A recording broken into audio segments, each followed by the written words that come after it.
Hello and welcome to another edition of the Paul's Body Engineering Podcast. I come to you again after having done a really good podcast last week on repetition, and I thought, you know what's a trending topic? What's a topic that everyone's talking about? What's a topic that is getting a lot of press, a lot of social media, both good and bad?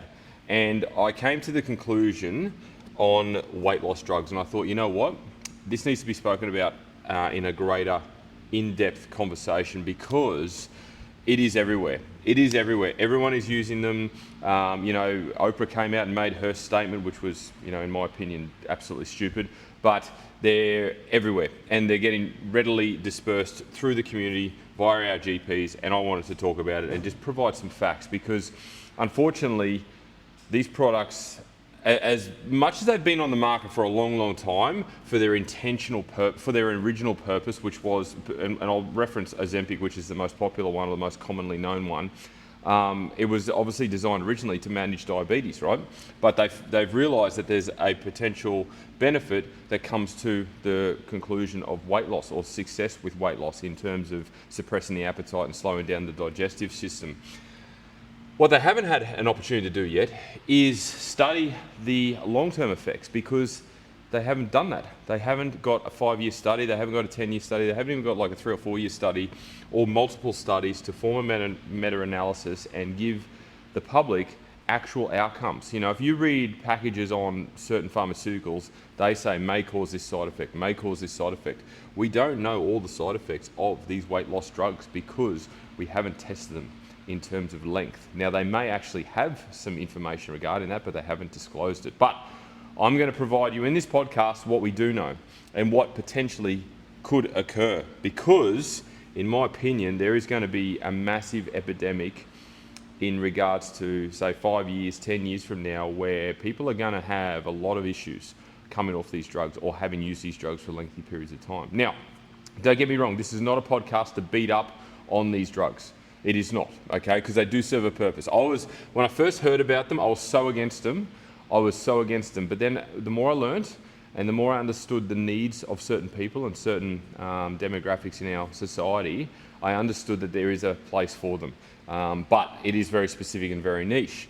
The rest of us just need to pull our heads in and actually understand and take the time to learn the fundamentals of nutrition, the fundamentals of strength training, discipline, self-control, these sorts of things. Unfortunately, we don't, but there's also other factors at play here. So I want to dive into that a little bit in today's podcast. So what we do know is that these GLP-1s, so the main ones being Ozempic, Wegovy, and Mounjaro, they suppress the appetite. They control the appetite and they control your digestive system. Therefore, and this is in layman's terms, therefore you feel fuller for longer, so you don't necessarily have as much of an appetite, if any, and this is all subjective to the type of dosage that you go on, because you can control the dosage. So unfortunately, when you go to a GP and you say you want to lose some weight, when you go to a GP and you're not happy with how you look, when you go to a GP and you specifically request these drugs, they generally don't have a problem in giving them to you. And the main reason that we are aware that that is the case is because there is financial benefits to doing that. These pharmaceutical companies that produce these drugs, or manufacture these drugs, I should say, provide massive incentives to the medical fraternity to offer these drugs to the public.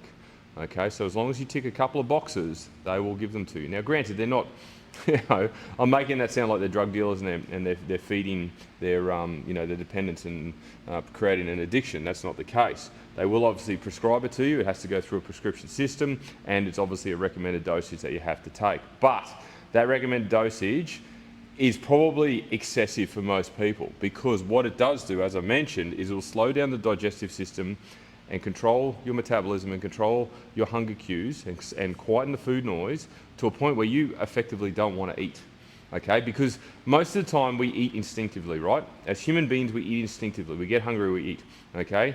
We feed off of that. But when that's shut down or that's minimized to a point where you don't think about it, you forget to eat or you just don't have the desire to eat. Therefore, you're under eating. And that's the concern here, is that we are under eating.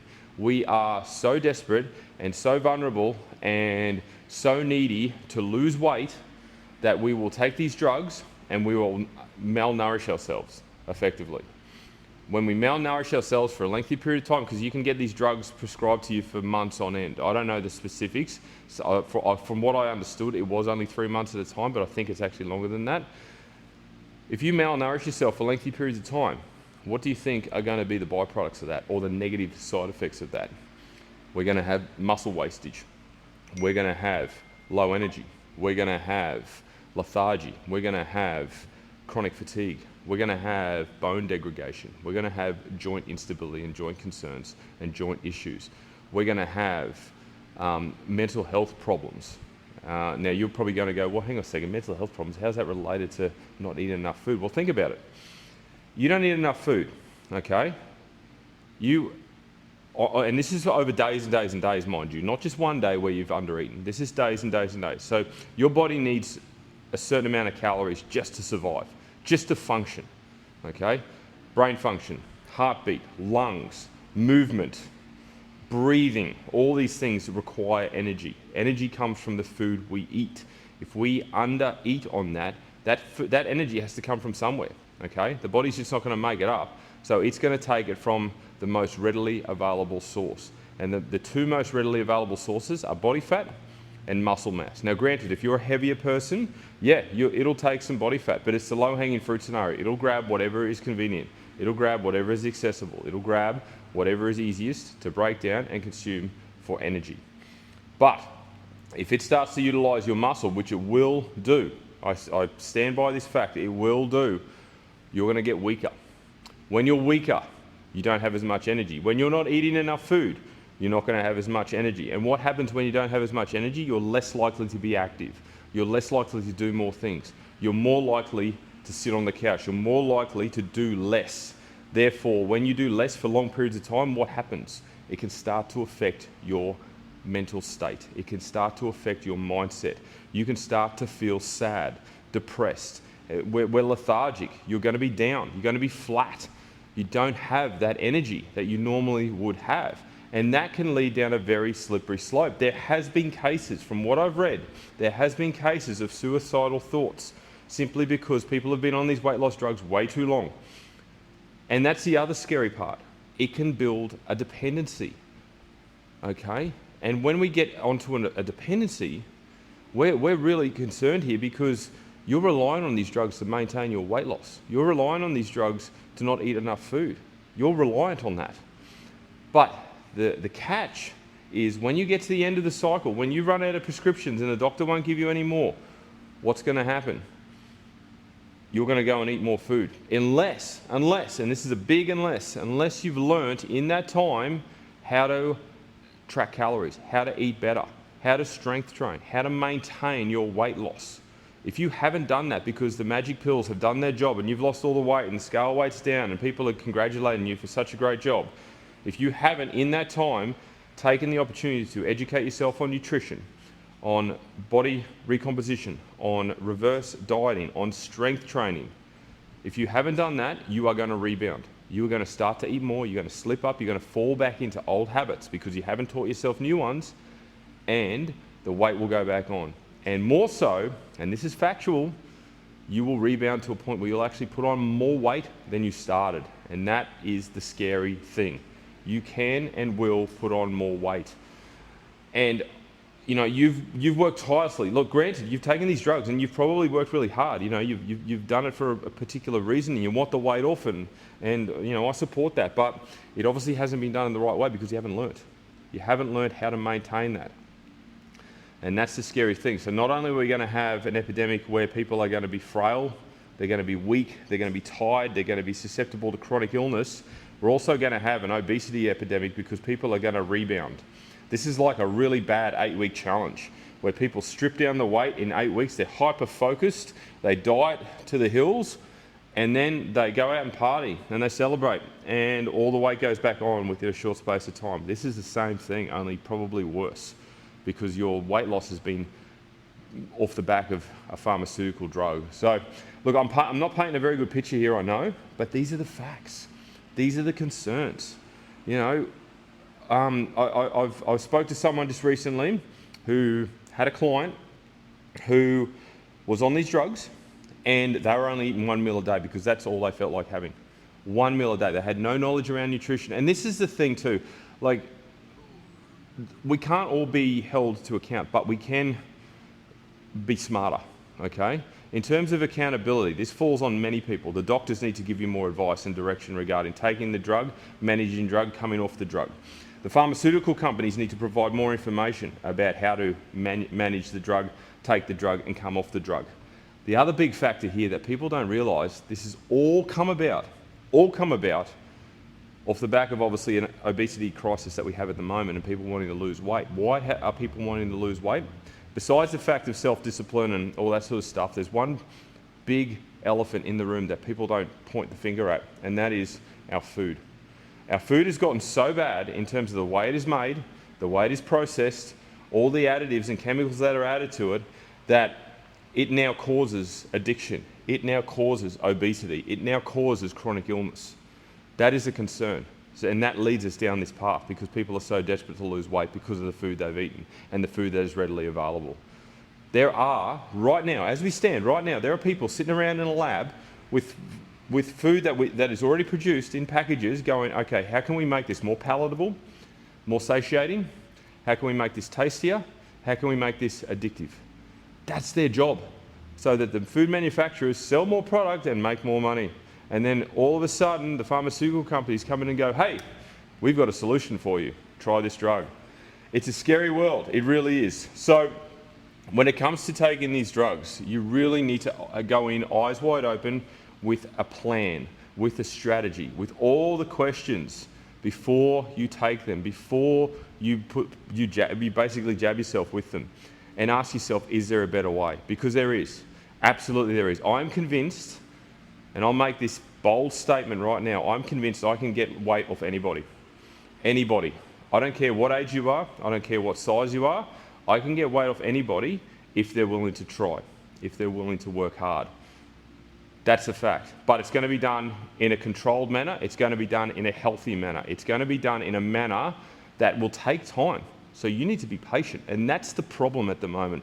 We live in a world where immediate gratification is something everybody's looking for. Everyone wants the compliment, everyone wants the pat on the back, everyone wants the social media like or shared post because they've lost all this weight. And the reverse side of that, which is a completely different story, and I won't dive into it too much, but another example that you can understand is there's 16-year-olds, 17-year-olds, 18-year-olds out there taking steroids right now to enhance their body so that they get jacked really quickly. And the reason for that? Same thing. Self-gratification, immediate gratification. They want more Instagram likes, they want more follows, they want to look big, they want to look like C-bum, and they're not prepared to wait. They can get jacked, they can do it naturally, but it'll probably take 2 to 5 years. They want to do it in 6 months. So they take steroids with no self-regard, no self-preservation at all. They don't care what it's going to do to them in 10 years' time. They don't care what it's going to do in terms of shaving years off their life when they're 50 or older. They don't care because all they want is immediate results now. And unfortunately, these weight loss drugs, these GLPs, Wegovy, Mounjaro, Ozempic, are exactly the same. People are so desperate to shave that belly fat or to lose that 5 kilos or to lose that stubborn weight around their waist or whatever it is, that they don't have self-preservation in mind. They don't have self-care in mind. They simply want to shave that, and it sounds like the magic drug that they've been waiting for. But you come to a professional, someone who actually knows the human body, someone who understands anatomy and physiology, someone who understands biology, someone who understands body recomposition and the benefits of strength training. You can get that weight off. In fact, you can overhaul and completely change your physique. Yeah, sure, it's going to take some time. It's going to take some work. It's going to take some commitment and discipline from yourself, but you're also going to add years to your life. You're also going to add a healthier aspect to your life. Your relationship with food will improve. Your energy levels will improve. Your sleep will improve. Your sex life will improve. All off the back of doing it the right way, doing it the healthy way. Who doesn't want optimal health? Isn't that why we're here?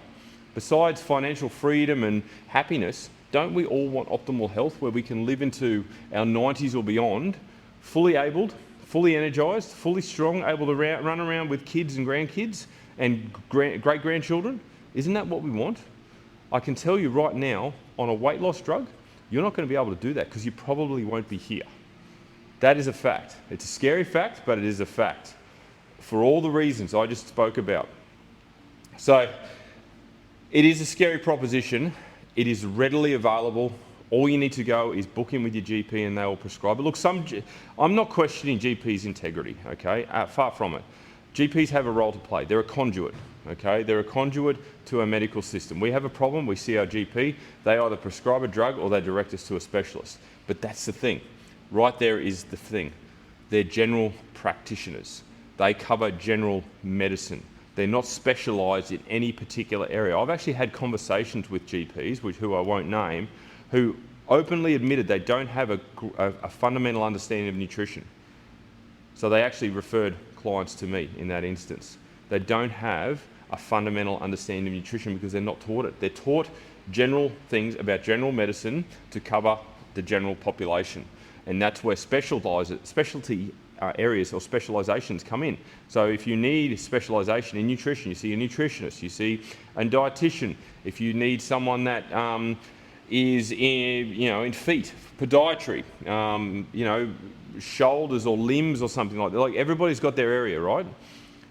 General medicine is exactly that. So they don't have a huge understanding. And given that they are in the position where they know that they'll potentially have a financial incentive for having these drugs available to the general population, and the pharmaceutical companies, the sales reps come along and sell them the dream and all this sort of stuff, they probably don't ask the right questions anyway. If they tick the boxes, which is their business, and absolutely, and look, I'm not questioning them at all. It is simply a case that they probably don't know what they don't know, and they don't ask the questions that they need to potentially ask. So you need to go in with the questions, and this is across all factors of life. Like everybody needs to take account for themselves. Ask the questions, do the research, get the knowledge. Then you go in with a greater understanding, eyes wide open, and you're not exposed. You're not given a position because you're vulnerable that may put you at risk. We don't want to do that, okay? No one should be at risk here. But at the moment they are. At the moment, so many people are. I would say, and I don't know the facts and figures around this and I haven't researched it, but I would say at a guess, based on what I do know, 1 in 3 are using weight loss drugs. 1 in 3. I know for a fact, so some people are using them when they don't need them. If you looked at them and they told you they were on it, you'd be like, why? You look great. But people are using them for various reasons because, again, we have this obsession in society where we have to look good for Instagram, for people, for gratification, for whatever purpose that may be. I understand if the person that is taking it is heavily overweight and they're really struggling. I get that. I would recommend microdosing it. I would recommend them taking strength training. I would recommend them, doing the necessary things still to develop those habits, but I also would support the fact that they would take this drug under a microdose strategy. But for someone who doesn't need to necessarily lose the weight and could potentially change their physique over time through proper training and nutrition, I don't understand why they're actually getting access to these drugs. I really don't, and it is scary. It is really scary, for the reasons I've told. All the negative side effects that are out there. It's a scary proposition, it really is. So if you are listening to this and you know someone who's on it, or you know someone who's asked some questions, or maybe you're considering it, maybe it's yourself that's considered it because you've got some stubborn love handles or some belly fat that you're not comfortable with, or you want to lose that last 5 kilos, whatever it is, get some professional advice first. Talk to some people in the know. Do some research online. There is so much free information available now that you can give yourself every opportunity to put as much information in front of you as you can so you can make an informative decision and not just make a decision on emotion, because that can be both powerful but also concerning, and that can be the detriment of whatever comes next. So make sure that you make an informative, educated decision based on information. If you want to reach out, by all means, reach out and ask me. Ask me what I think about a certain situation, because everyone's different, right? And that's another factor.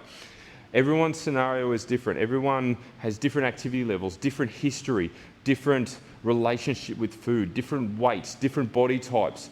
Everyone's physiology is different. I understand that, absolutely. So not one shoe fits all, I get that. So if you're a little bit concerned or a little bit unsure, but you have considered it, let's get rid of it. Like, I'll speak on behalf of a client of mine, long time ago now. They went on one of these weight loss drugs because the doctor said, look, you've got to get some weight down. So he recommended it, he took it, barely lost any weight because he didn't change any of his habits. Still kept drinking, still kept eating big on the weekends, kept coming to strength training, so that was one positive, but he didn't change any of his nutritional habits or his behavioural habits other than continue with the strength training. So he didn't lose any weight. But then, since then, he's gone off it and he feels so much better. He's fixed his diet and he's now lost, what's in recent memory, probably 20 to 25 kilos over the course of 12 months just by being better. Just by being better. And here's the other thing. People kick up a stink about, I can't afford a personal trainer, I can't afford a coach, I can't afford a nutritionist. These GLP-1 drugs, they're in excess of $200 a month. You can easily put that towards a personal trainer. Most PTs are $50 a session on average. You could easily reinvest that money. But people don't think of it like that. They think of personal training, coaching, nutritionists, anyone along those lines as a luxury item, when in fact, they're not luxury, they're essential, okay? They are essential. And unfortunately, we're not seen that way, but the more and more we progress through this scary stage of life that we're in at the moment with these drugs readily available, the more and more people are going to realise. So yes, while it is a concern, you've got to be smart about it. It's as simple as that. You've got to be smart. You've got to redirect your priorities and just invest. Even if it's only for 3 months, test the waters, see what you think, see what the results look like. But I certainly wouldn't be doing it, and I certainly won't be recommending it to anyone who asks me otherwise, unless there are a specific case where it's life and death, or they're on the border of chronic illness or chronic disease or anything like that. Okay, there's always a way. There is always a solution. You've just got to work hard at it. And unfortunately, I think today in human society, and this is going to ruffle some feathers, I think we're lazy. I think we're victims of poor food choices. I think we're victims of being lazy, not training enough. I think we're lazy in a lot of general things. And I'll put my hand up and say I've been lazy from time to time, absolutely. But for the last 12 years, I can look back and go, you know what, I've been consistent. I can certainly look back and go and say that with pride and with conviction, knowing full well that I've done my part. I may not be in the best physical condition I could be right now, but I'm in a damn better position than I was when I started. So I'm 47 years of age now. I started when I was 35, and I'm better shape now. I've got more muscle mass now. I train better now. I have better understanding now. I've got better education now. And the argument will be, well, it's your career. Doesn't matter. I still take it upon myself to continue to learn, irrespective of whether it's my career or not. I will learn. I will learn the best way forward. I will learn the best method forward, and I want to evolve as science evolves, as research evolves, and as things change, because that's the landscape. It is ever changing. Okay, I think I have covered this topic. Look, it's something that's been coming up in a lot of conversations. It's been something that's coming up a lot on social media. I wanted to get my point across. Look, I don't know how many of you will actually listen to this episode. I hope a few. I hope you share it with people. Please share it. If someone's considering one of these drugs, share it to them. People are very apprehensive about talking about it because it is very taboo. So they may not ask questions, they may not reach out for advice, but if they listen to this, at least they're not put in that position, but they'll still get some facts, and that may put them in a different position in regards to making decisions. So I hope it has a positive effect on anyone who does listen. And as I said to you midway through, if you want to reach out, DM me, send me a message, send me an email, even make it anonymous if you have to, simply, because you want to ask the questions without any form of repercussion. Look, it'll stay between us, of course. I'm a professional at the end of the day, but I'm here to help. So if I can, I will, and that's a fact. And I'll continue to do these style of podcasts too, particularly if research changes, if things come forth that clear up some of these facts or provide new facts or new research. But like even on the news just the other night, scurvy is a concern for those on GLP-1 drugs. I forgot to mention that earlier. Scurvy, you think of scurvy and you associate it with pirates back in those days, but it's a fact because people are malnourished. What happens when you're malnourished? You undereat on your essential vitamins and minerals. Therefore, vitamin C takes a hit. When you don't have enough vitamin C in your system, guess what? You're susceptible to scurvy, not to mention heaps of other stuff as well. So It is scary. It really is. And I hope this has sort of awoken some people in regards to their decision making. All right, I will wind it up there. Thank you once again for tuning in. I really appreciate it. If you are interested in my coaching services, please reach out. Jump on paulsbodyengineering.com. They're all listed there. Alternatively, you are welcome to DM me or email me directly, and I will essentially happily help you or even arrange a consult, no problem, free of charge, of course. But please share this across your stories. Share it, tag myself at Paul's Body Engineering. Share it to a friend, share it to a family member, share it across your own socials if you wish. And once again, as I say to every client, every single day, you have a great day.